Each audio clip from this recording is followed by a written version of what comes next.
یہ امام حسین کی غلطی نہیں ہے کہ آپ نے قیام کیا ہے، بلکہ جن لوگوں نے ساتھ نہیں دیا انہیں سوچنا چاہیے کہ انہوں نے کیوں ساتھ نہیں دیا۔ یہ سوال نہیں پیدا ہوتا اور نہیں پیدا ہونا چاہیے کہ امام حسین علیہ السلام نے ان کی بات کیوں نہیں مانی جو آپ کو منع کر رہے تھے، کیونکہ امام اپنے وقت کے اندر امام حسین ہے کہ یہ بیٹا قیام کرے گا اور جو اس بیٹے کا زمانہ پالے اس کے لیے ضروری ہے کہ وہ میرے اس بیٹے کی مدد کرے۔ ابن عمر کو بھی ڈرایا اور دھمکایا گیا، بخاری کی روایت موجود ہے، اور بہت سارے ناسبی آج ابن عمر کے ساتھ کھڑے نہیں ہوتے، حالانکہ ابن عمر وہ معاویہ سے بلا شک و شبہ افضل ہیں۔ بسم اللہ والصلاة والسلام علی رسول اللہ وآلہ وعلی السلام علیکم ورحمۃ اللہ وبرکاتہ۔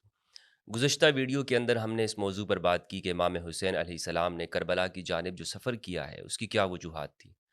یہ جو بیان کیا جاتا ہے کہ کوفہ کی جانب سے آپ کو خطوط ملے، وہاں کے لوگوں نے جو شیعان علی تھے انہوں نے آپ کو بلایا، 10,000 سے زیادہ خطوط بھیجے اور امام حسین علیہ السلام اسی طرح روانہ ہو گئے، اور صحابہ نے آپ کو منع کیا، روکا، لیکن آپ نے صحابہ کی بات نہیں مانی اور آپ پھر بھی کوفہ کی جانب چلے۔ اور اس شبہ کا ہم نے ازالہ کیا کہ یہ بیان کیا جاتا ہے، اس واقعے کو اس طور پر پیش کرتے ہیں کہ جو صحابہ تھے وہ آپ کے ساتھ خلوص رکھتے تھے اور انہوں نے آپ کو منع کیا، انہوں نے آپ کے کوفہ جانے پر اعتراض کیا اور وہ اس بات پر راضی نہیں تھے کہ آپ کوفہ جائیں، وہ منع کرتے جا رہے تھے، لیکن امام حسین پھر بھی کوفہ کی جانب گئے۔ اس واقعے کو ایسا پیش کرتے ہیں کہ گویا صحابہ آپ کے جانے پر راضی نہیں تھے، وہ آپ کے کوفہ کے سفر کو غلط سمجھ رہے تھے، انہوں نے امام حسین کو اس لیے روکا کہ وہ یزید کی حمایت کر رہے تھے اور امام حسین کو کہہ رہے تھے کہ آپ نہ جائیں، آپ کا یہ جانا غلط ہے۔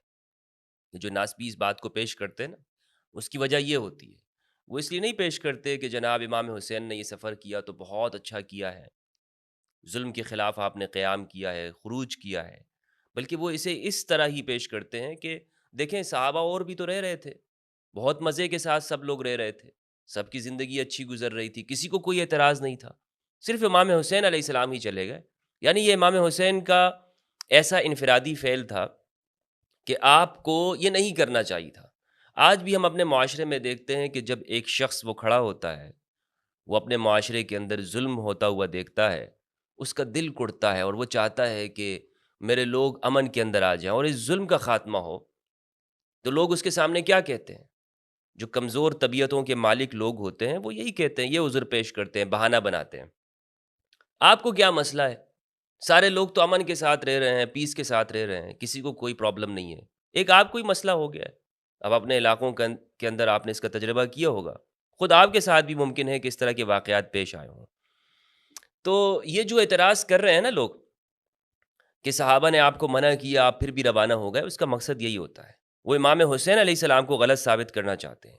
تو پچھلی ویڈیو کے اندر اس پر ہم نے تفصیل کے ساتھ بات کر لی کہ صحابہ نے جو آپ کو منع کیا تو وہ آپ کو غلط نہیں قرار دے رہے تھے، وہ آپ کو صحیح سمجھ رہے تھے، لیکن وہ حالات اور واقعات کو دیکھتے ہوئے وہ پیچھے ہٹ گئے۔ یہ امام حسین کی غلطی نہیں ہے کہ آپ نے قیام کیا ہے، بلکہ جن لوگوں نے ساتھ نہیں دیا انہیں سوچنا چاہیے کہ انہوں نے کیوں ساتھ نہیں دیا۔ اس میں قطعاً ہرگز امام حسین علیہ السلام کے قیام کے اندر کسی بھی طرح سے امام حسین کی جانب سے کمزوری دکھانا یہ مقصد نہیں ہونا چاہیے، جس کو لوگ مقصد بناتے اور اس طرح پیش کرتے ہیں۔ آج ہم اس ویڈیو کے اندر گفتگو کریں گے کہ امام حسین علیہ السلام کا دور وہ کیسا دور تھا، سیاسی طور پر، مذہبی طور پر، اس دور کا جائزہ لینے کی کوشش کریں گے۔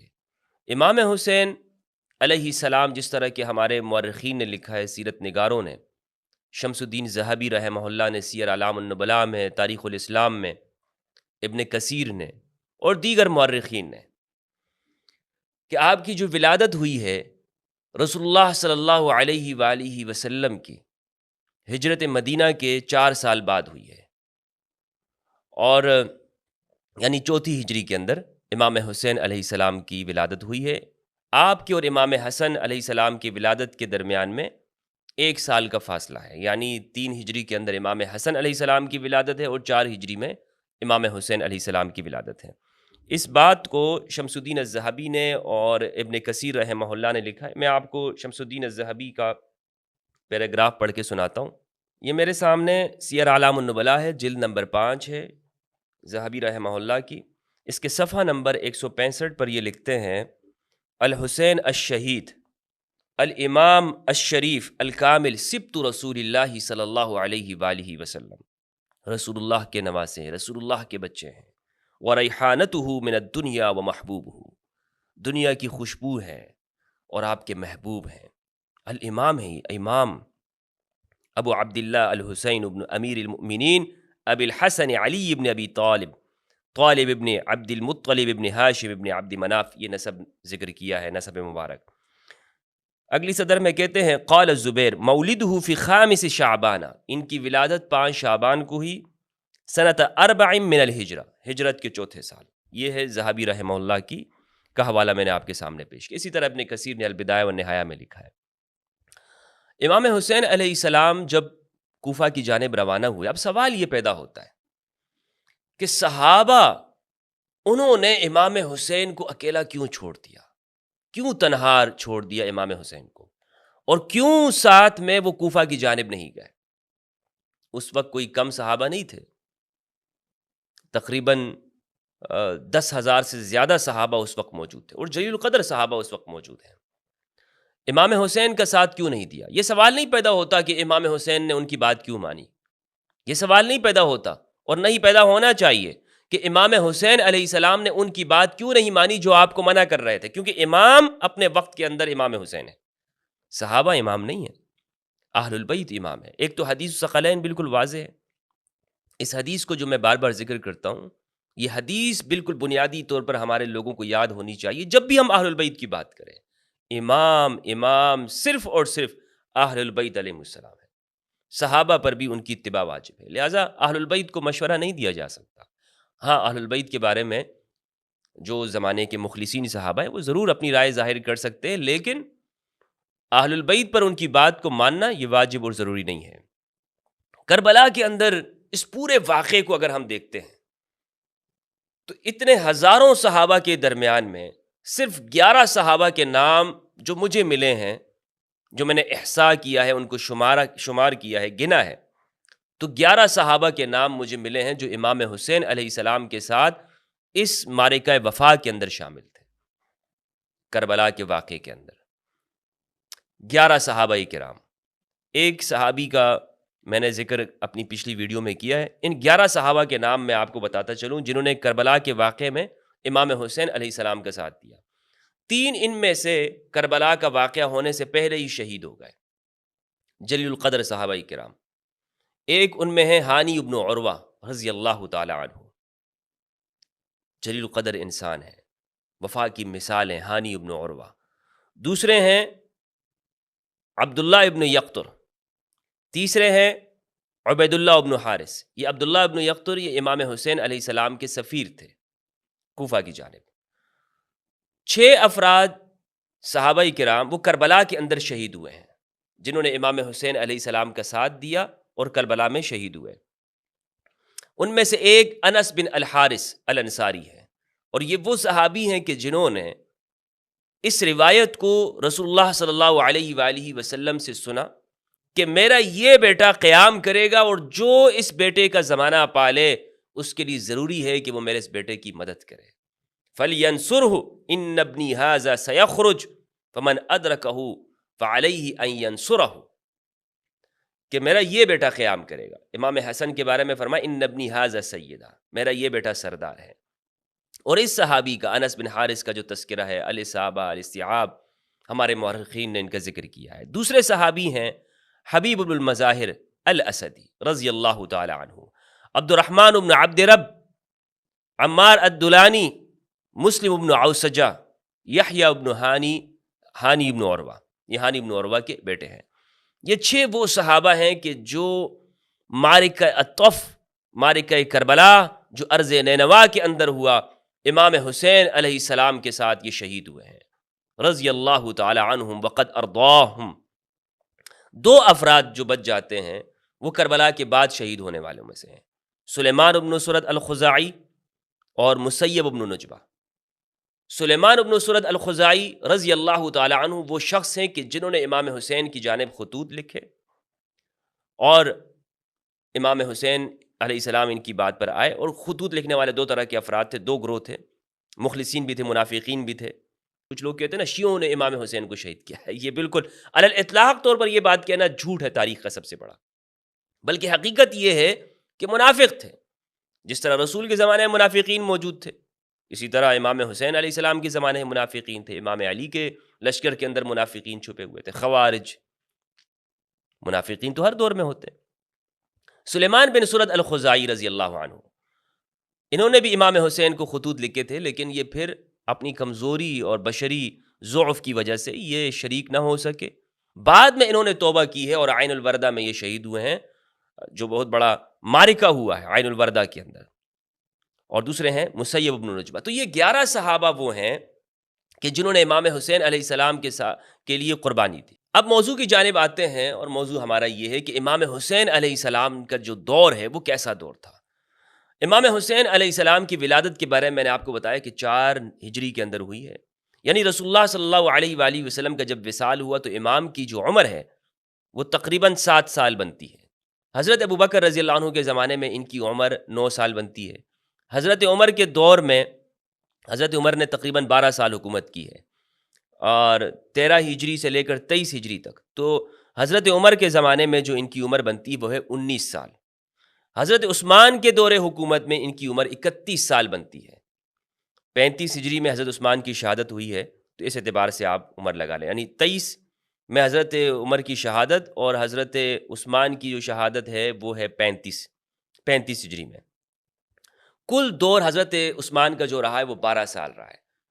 2-2.5 سال حضرت ابوبکر نے حکومت کی ہے، 10 سال حضرت عمر نے، 12 سال حضرت عثمان نے۔ امام علی علیہ السلام کے دور میں امام حسین کی جو عمر ہے وہ ہے 36 سال، یعنی امام کی جو شہادت کا سال ہے وہ 40 ہجری ہے، اور رمضان مبارک کی 21 تاریخ ہے۔ تو یہ جتنے بھی جو دور ہے امام حسین علیہ السلام اس دور کے اندر ہیں۔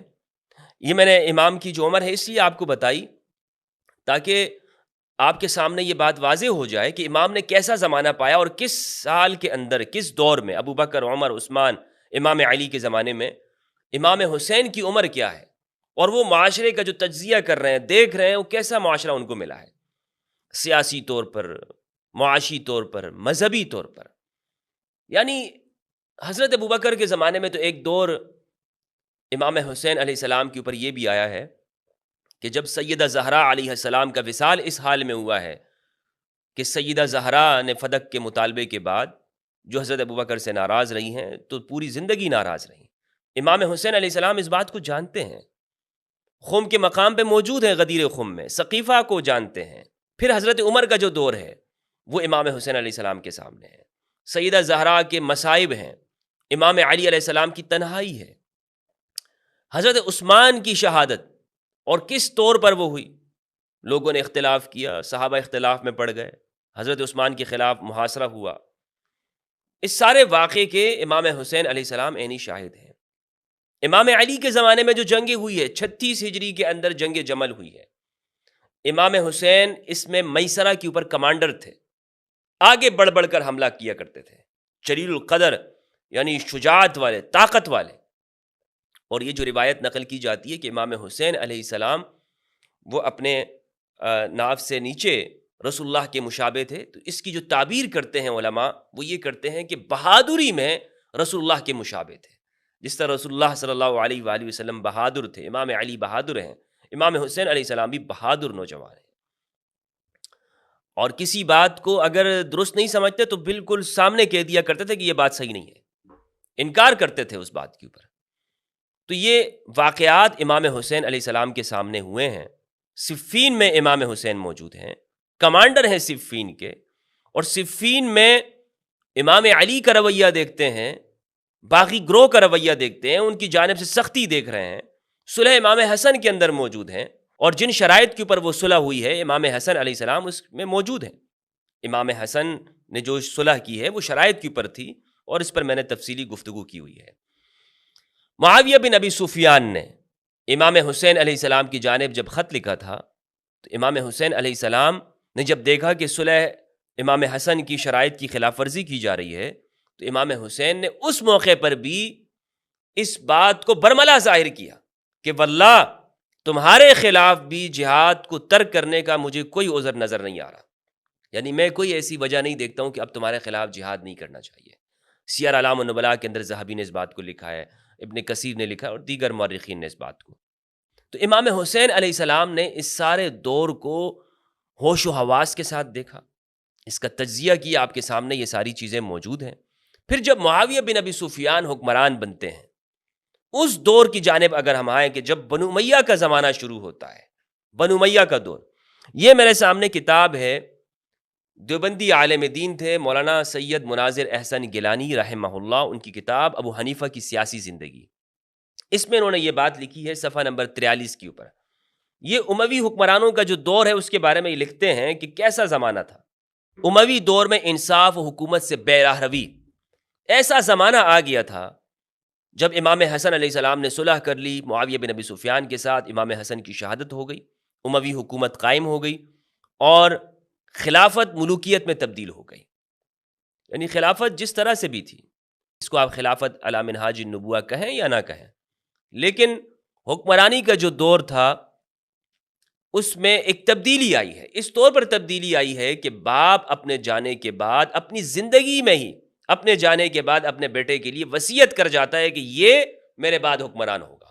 ایک بہت بڑی تبدیلی تھی، اور روایت موجود ہے اول من یغیر سنتی رجل من بنی امیہ، کہ میری سنت کو جو تبدیل کرے گا سب سے پہلا شخص وہ بنو امیہ میں سے ہوگا۔ اور اموی حکمرانوں کی آپ زندگی دیکھ لیں، رسول اللہ کی سنتوں کو بدلا گیا ہے۔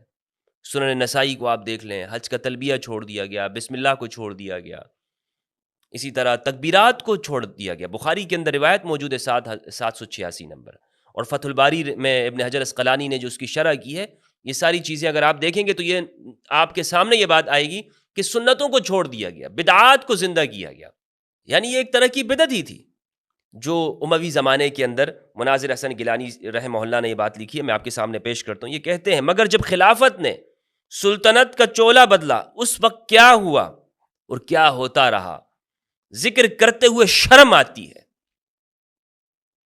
صرف یہی نہیں کہ قانون کے نافذ کرنے میں قریب اور بعید، دوست اور دشمن کا فرق کیا جاتا تھا، بلکہ ایسا معلوم ہوتا ہے کہ اسلامی قانون کی اپنی مطلب کے مطابق تشریح کا حق بھی ان بادشاہوں، خلیفوں اور ان کے ولات اور حکام نے اپنے ہاتھوں میں لے لیا تھا۔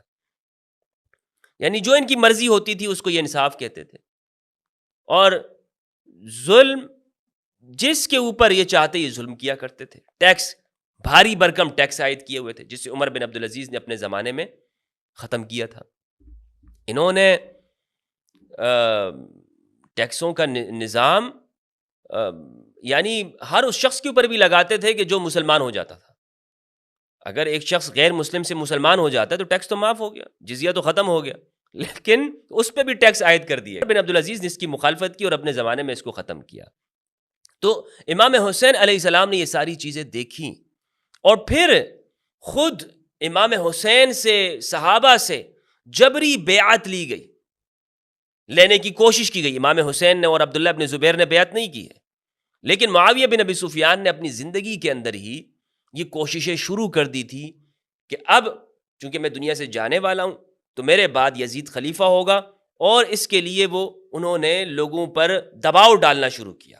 اب یہ میرے اپنے الفاظ نہیں ہیں، میں آپ کے سامنے اپنی باتوں کا حوالہ آپ کے سامنے پیش کرنا چاہتا ہوں۔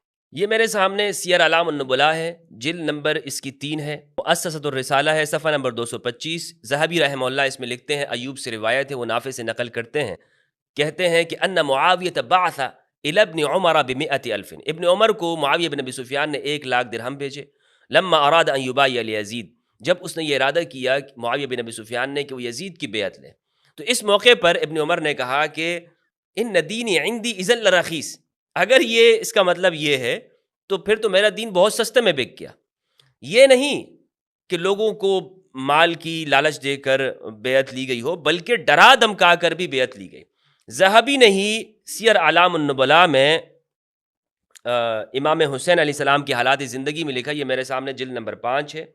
ذہبی لکھتے ہیں امام حسین علیہ السلام کی حالات زندگی میں بلغنا ان الحسین لم يعجبه ما عمل اخوه الحسن من تسلیم الخلافت الى معاویہ، امام حسین علیہ السلام کو یہ بات پسند نہیں آئی کہ معاویہ کو خلافت ملی ہے، بل كان رأيه القتال، امام حسین کی جو رائے تھی وہ تھی قتال کی، ولكنه كذب واطاع اخاه وبايع وكان يقبل جوائز معاویہ ومعاویہ يرى له ويحترمه ويجله، معاویہ ان کا احترام کیا کرتے تھے اور ان کو عزت کیا کرتے. فلما ان فعل معاویہ ما فعل بعد وفات السید الحسن من العہد بالخلافت الى ولده یزید، جب معاویہ بن ابی سفیان نے امام حسن علیہ السلام کے بعد اپنے جانے کے بعد خلافت یزید کے لیے لکھ دی، تألم الحسین، امام حسین علیہ السلام کو یہاں پر درد ہوا، وہ اس بات سے دردناک ہوئے، انہیں غم ہوا، درد ہوا، وحق له، اور یہ ان کا حق بنتا ہے، وامتنع هو وابن ابی بکر وابن زبیر من المبایعہ، امام حسین علیہ السلام بیعت سے رک گئے،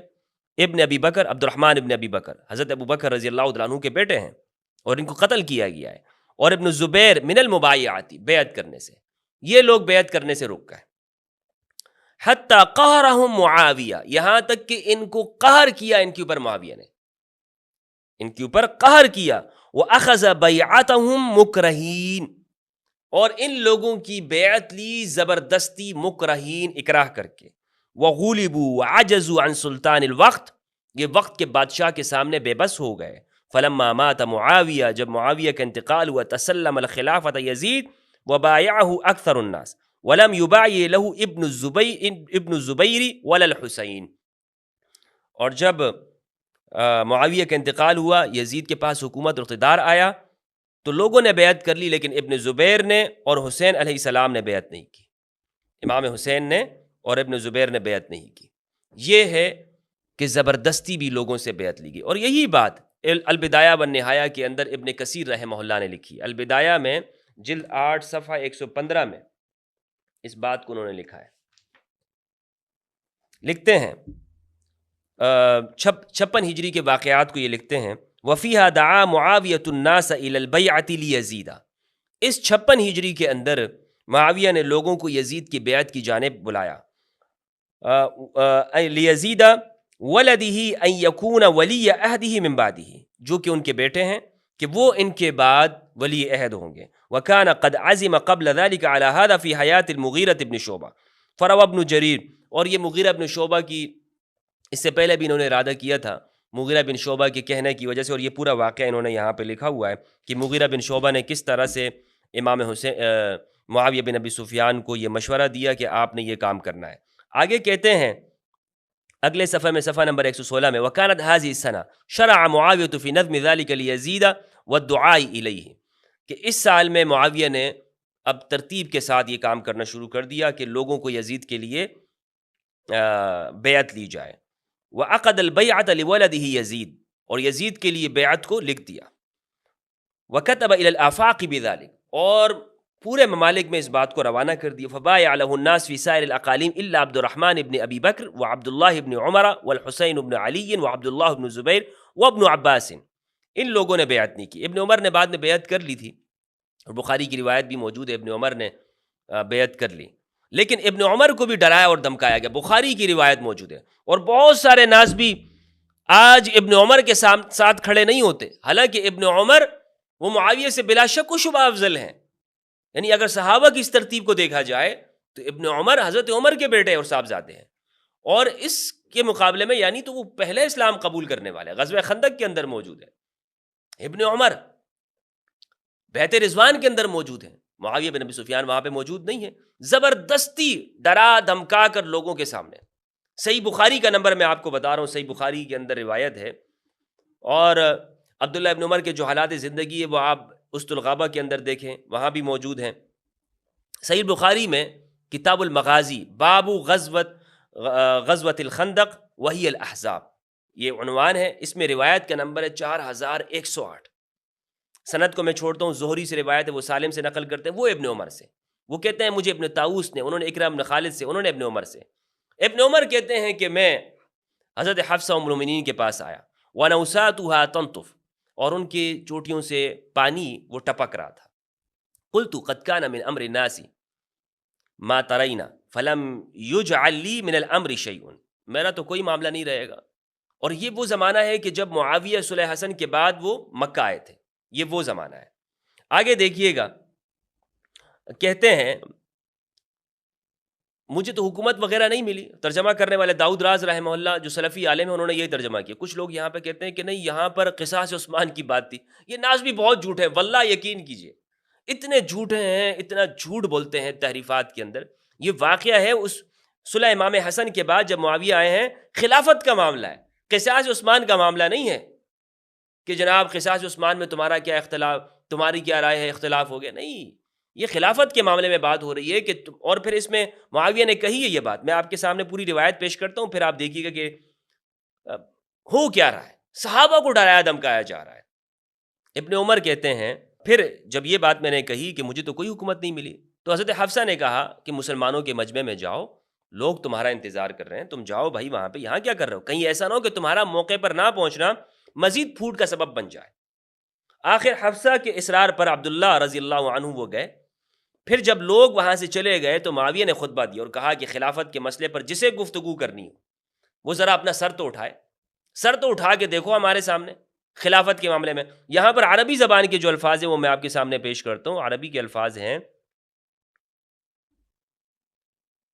کہتے ہیں خطب معاویۃ قال من كان يريد ان يتكلم في هذا الامر فليتل لنا قرنه فلا نحن احق به منه ومن ابيه۔ اپنا سر تو اٹھا کے دیکھے، بخدا ہم اس سے اور اس کے باپ سے زیادہ حقدار ہیں، ہم اس شخص سے کہ جو ہم سے اختلاف کرنا چاہتا ہے۔ اور یہ بات کس سے کہی جا رہی ہے؟ عبداللہ ابن عمر سے۔ جب عبداللہ ابن عمر نے یہ بات سنی نا تو عبداللہ ابن عمر نے وہاں کوئی جواب نہیں دیا اور وہاں سے نکل گئے۔ عبداللہ ابن عمر کہتے ہیں کہ میں نے اسی وقت اپنی لنگی کھولی، کہتے ہیں کہ میں نے ٹائٹ کی اپنی لنگی، اس کو کھول دیا تاکہ بالکل ایزی ہو جاؤں میں، اور میں نے چاہا کہ میں جواب دے دوں، لیکن پھر میں نے یہ کہنا چاہ رہا تھا کہ ان سے کہوں کہ تم سے زیادہ خلافت کا حقدار وہ ہے جس نے تم سے اور تمہارے باپ سے اسلام کے لیے جنگ کی تھی۔ اللہ اکبر! عبداللہ ابن عمر کیا کہہ رہے ہیں کہ بھائی تم تو اس وقت مسلمان ہی نہیں تھے جو ہم دین کے لیے قربانیاں دے رہے تھے، اور تمہارے خلاف لڑ رہے تھے۔ معاویہ بن ابی سفیان سے کہا کہ تمہارے خلاف اور تمہارے باپ کے خلاف ہم لڑ رہے تھے۔ عبداللہ ابن عمر رضی اللہ تعالیٰ عنہ کہہ رہے ہیں، یہ ہیں صحابہ، عبداللہ ابن عمر، ان کا موقف دیکھیے۔ اور آج ناسبیوں کو دیکھیے کہ ناسبی وہ عبداللہ ابن عمر رضی اللہ تعالیٰ عنہ ان کے اس واقعے کو بیان نہیں کرتے۔ کیوں نہیں کرتے؟ اور برابر کرنے کی کوشش کرتے ہیں۔ اب آگے دیکھیے گا، کہتے ہیں کہ جب میں نے یہ بات کہی نا، کہنا چاہا، لیکن پھر میں ڈرا کہ کہیں میری اس بات سے مسلمانوں میں اختلاف نہ بڑھ جائے۔ میں یہ کہنا چاہ رہا تھا اور خونریزی نہ ہو جائے، میری بات کا مطلب میری منشا کے خلاف نہ لیا جانے لگے، کچھ لوگ بات کا بتنگڑ نہ بنا لیں۔ اس کے بجائے مجھے جنت کی وہ نعمتیں یاد آ گئیں جو اللہ تعالیٰ نے صبر کرنے والوں کے لیے جنت کے لیے تیار رکھی ہے۔ میں نے کہا بھائی چھوڑ دو ان معاملوں کو، جو بولتا ہے بولنے دو۔ حبیب ابن ابی مسلم نے کہا کہ اچھا ہوا آپ محفوظ رہے اور بچا لیے گئے، آفت میں نہیں پڑے، بول دیتے نا تو آفت آ جانی تھی تمہارے اوپر۔ تو یہ آگے تابعی نے یہ بات کہی ہے، تابعی کی کمنٹ ہے، کیونکہ وہ دیکھ رہے تھے۔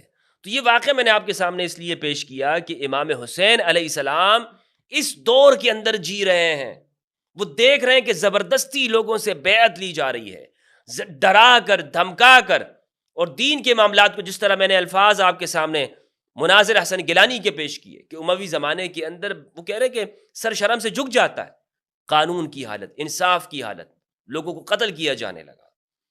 اور آپ نے واقعہ حرہ میں دیکھا ہوگا کہ مسلم بن عقبہ نے وہاں پر 10,000 صحابہ کو شہید کیا، 10,000 صحابہ کو، اور اس کے بعد بھی وہ کہتا ہے کہ الحمدللہ۔ ایسے گورنروں کو تعینات کر دیا گیا تھا۔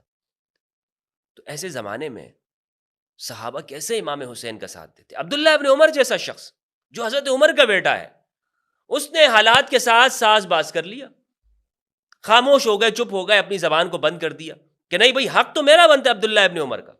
عبد الرحمن بن ابی بکر، حضرت ابوبکر کے جو بیٹے ہیں، انہوں نے تو اپنے حق کو ظاہر کیا اور ان کو پھر قتل کر دیا گیا۔ حضرت عائشہ نے کہا بھی تھا کہ اگر میں چاہوں تو آپ کو قتل کا پلان کرنا میں آپ کے لیے کر سکتی ہوں، کیا آپ کو خوف نہیں ہوا؟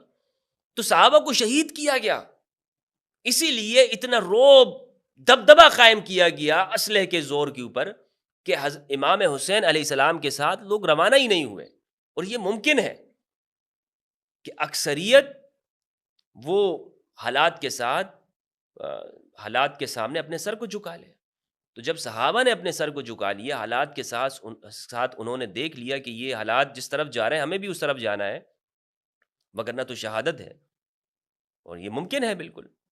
میں نے آپ کے سامنے گزشتہ ویڈیو کے اندر بھی روایت پیش کی، مستدرک الحاکم کی روایت، کہ حضرت عمر کو رسول اللہ صلی اللہ علیہ وآلہ وسلم نے خیبر فتح کرنے کے لیے بھیجا تھا، لیکن وہ واپس آ گئے، فتح نہ کر سکے.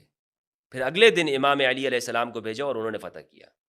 تو ایسا ممکن ہوتا ہے کہ جنگوں سے واپس ہو جائیں. صحابہ واپس ہوئے جنگوں سے، واپس آ گئے، فتح نہ کر سکے ایک کام کو، اور پھر ایک دوسرے کے اوپر الزام بھی لگاتے رہے. مستدرک الحاکم کی جو روایت ہے اسکرین کے اوپر آپ دیکھ رہے ہوں گے. تو میرے بھائیوں یہی وہ بنیادی چیز ہے. لوگ اس کو سمجھ نہیں پا رہے اور وہ کہہ رہے ہیں نہیں بھائی صحابہ نے منع کیا ہے پھر کیوں نہ مانے. وہ خدا کے بندو صحابہ رسول اللہ نے فرمایا میرے بعد تم اشد اختلاف، میرے بعد تم اختلاف میں پڑ جاؤ گے. اور اس روایت کو امام حسین علیہ السلام نے نقل کیا ہے. امام حسین اس واقعے کی گواہ ہیں کہ رسول اللہ نے صحابہ کو فرمایا کہ میرے بعد تم اختلاف کر جاؤ گے. تو لہٰذا اگر صحابہ نہیں گئے ہیں، صحابہ نے اکیلا چھوڑ دیا ہے، تنہا چھوڑ دیا ہے، تو اس پر امام حسین علیہ السلام کے اوپر کوئی حرف نہیں آتا، کوئی انگلی نہیں آتی کہ جناب امام حسین نے ان کی بات کیوں نہیں مانی. تو یہ وہ وجوہات تھی جو میں نے آپ کے سامنے بیان کی. اللہ سبحانہ و تعالیٰ سے دعا ہے کہ پروردگار ہم سب کو اہل البیت کی معرفت عطا فرمائے، قرآن مجید میں تدبر کرنے کی اور حق سچ کہنے کی توفیق دے. والسلام علیکم ورحمۃ اللہ وبرکاتہ.